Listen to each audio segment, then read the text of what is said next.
Hello, Bryce. My name is Nathan Park.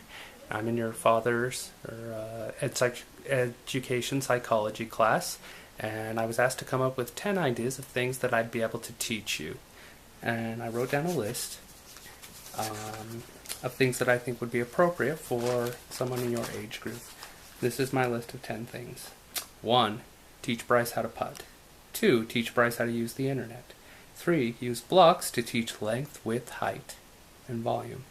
Number 4. Use a food item of some sort to teach multiplication. Number 5. Use numbers to develop a secret code language with friends. Number 6. Have a treasure hunt that involves adding and subtracting numbers. Number 7. Read a book about a famous athlete. Number 8. Have Bryce draw shapes and color them in. Number 9. Use different shaped objects to fill with water to show how shapes can change even though volume doesn't. Number 10. Have Bryce make something to eat to teach about measurements. And from that list, the one that I chose was number 1 on the list, which was teach Bryce how to putt. The reason why I picked this is because this is something that I learned how to do when I was his age. And so I think it is a task that he would also be able to learn as well. Also studying Piaget's cognitive stages of development, I know that right now Bryce is in the pre-operational stage. And as I studied that, some things that stood out to me is that I noticed that kids that are in the pre-operational stage, in particular the ages of about 4 to 7, are much more curious, and they're also much more playful. And so I'm thinking that if he learns how to putt now, it will generate situational interest in golf, and he might become excited about it and want to learn more about the sport, and it would be a sport that would be with him throughout the remainder of his life.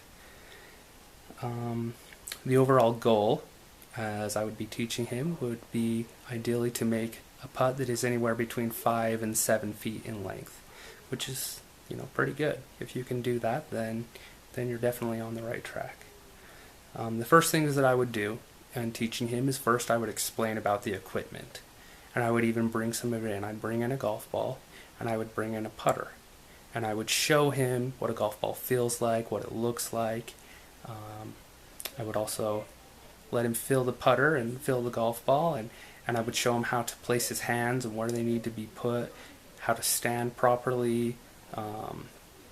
Most of this at first would be done by example, where I would first demonstrate, and then I would give him an opportunity to try the same thing, and to ideally develop his own style of how putting would work best for him. Because I don't want him just to mimic what I'm doing and rely on what I'm doing, because that kind of falls under learned helplessness a little bit.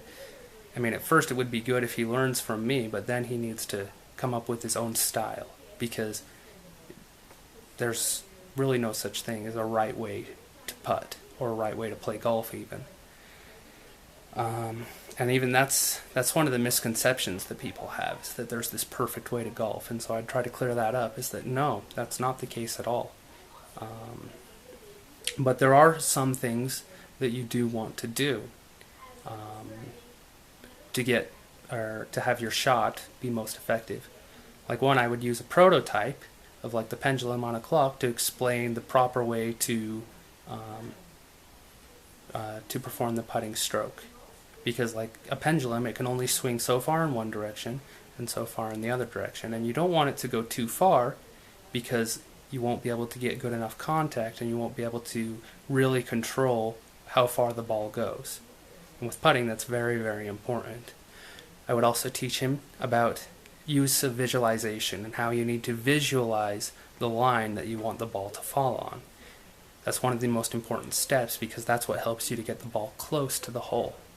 And I would also teach him some of the philosophies that I learned. Like one, for example, is that it's better to make one good putt than 3 sloppy ones.